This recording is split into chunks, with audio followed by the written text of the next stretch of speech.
Divided government threatens to clip wings of Congress. China hawks. The grind of divided government is already threatening Congress' latest China crackdown. The Senate's China hawks feel newly emboldened to go after Beijing after the country's balloon incursion, looking into dozens of anti-China trade and foreign policy provisions that lawmakers were forced to ditch last term to get a bipartisan microchips bill passed into law. But they're facing a classic problem. Anything that could pass the Democrat-controlled Senate likely won't fly in the House. And Democratic senators are clear they're not about to cede ground to Republicans in the lower chamber. The worst mistake we could make is for our China positioning to be dictated by the House of Representatives. There aren't a lot of thoughtful policymakers over there. We should make our own policy, said Senator Chris Murphy, Democrat Connecticut, a member of the Senate Foreign Relations Committee. Biden administration officials are set to give a broad China briefing to senators Wednesday afternoon, after holding 2 straight classified briefings on the Chinese spy balloon and 3 unrelated aerial craft shot down by the military. Those meetings have shined a bright light on bipartisan concern over China's surveillance capabilities, putting Beijing front and center as the 118th Congress gets off to a slow start. Yet there are already signs that translating bipartisan worry into legislation would be a struggle. Even senators who are cheerleading further action to hold Beijing accountable, such as re-upping provisions to boost competition with China that Democratic leaders scrapped from last year's semiconductor bill, talk about their priorities with at least some doubt. Senate Majority Leader Chuck Schumer said in a brief interview Tuesday that there's desire to do some of it, if we could, but observed, we'll see where the House is. A Schumer spokesperson later added that last year's legislation was a major step forward to improving American competitiveness, but we need to do more.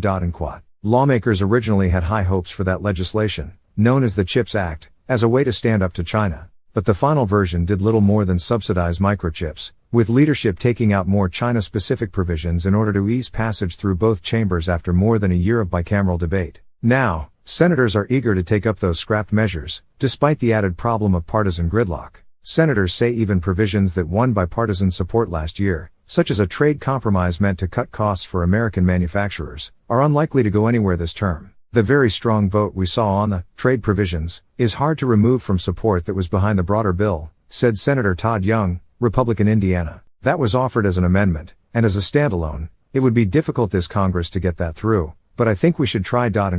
And the prognosis isn't looking better elsewhere. The Foreign Relations Committee's top 2 senators are planning to introduce an updated version of a bill that would challenge China's economy by strengthening U.S. competitiveness. But senators were clear there's still a lot of details they're ironing out. Senator Robert Menendez, D.N.J., chair of the Foreign Relations Panel, said that Democratic and Republican panel staff are meeting to draft the legislation. He added that he plans to meet with House Foreign Affairs Chair Michael McCaul, Republican Texas, on a broad range of issues. I would like to think from my conversations that there is bicameral interest in addressing China, he said. Suzanne Rass, a spokesperson for Senator Jim Risch, Republican Idaho, the top Republican on the panel, called bipartisan efforts to boost competition with China a work in progress but said the hope is that this Congress we can avoid another badly broken legislative process on the Senate floor.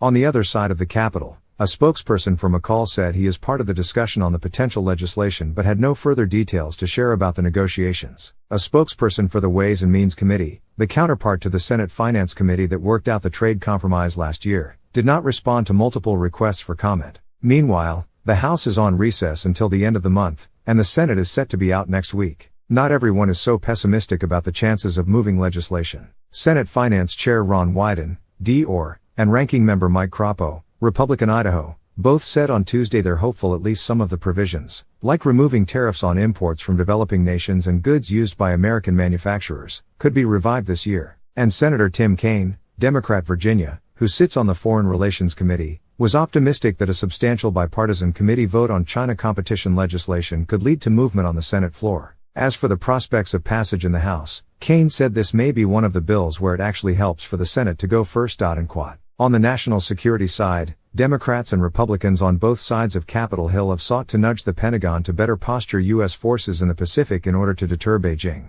Leaders of the House and Senate Armed Services panels have sounded the alarm over China's military modernization and nuclear expansion, and they've made the country a priority as they craft annual defense legislation. Emerging from a classified briefing on Tuesday, some senators also argued Congress should fund improvements in domain awareness so the military can better track slow-moving or low-flying objects. I think all of this is going to provide a wake-up call and hopefully motivation to authorize and appropriate money to get on it, said Senator Dan Sullivan, Republican Alaska, who had an unidentified object shot down off the coast of his state last week. I think it's a revealing moment for the American people who haven't been tracking this, that this country, their leadership, has no problem looking at the whole world, including the American people, and lying their ass off, Sullivan added of the spy balloon. And that's dangerous.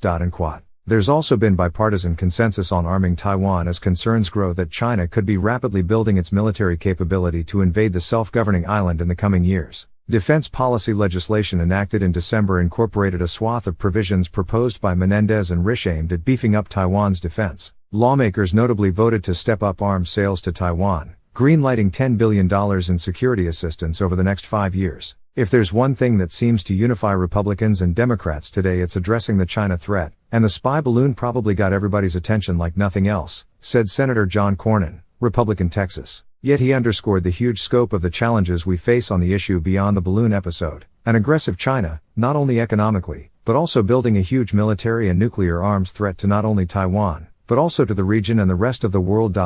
It's difficult for me to say exactly what you can expect going forward. One of the reasons that we think we're seeing more is because we're looking for more. As you heard General Van Herk mention last night, they have modified the filters and the gains, as we call it, of the radar capabilities to look more discreetly at high altitude, small radar cross section, and low speed objects. And so if you do that, anybody that's operated a radar will know you can set the parameters, and if you set the parameters in such a way that to look for a certain something, it's more likely that you're going to find a certain something.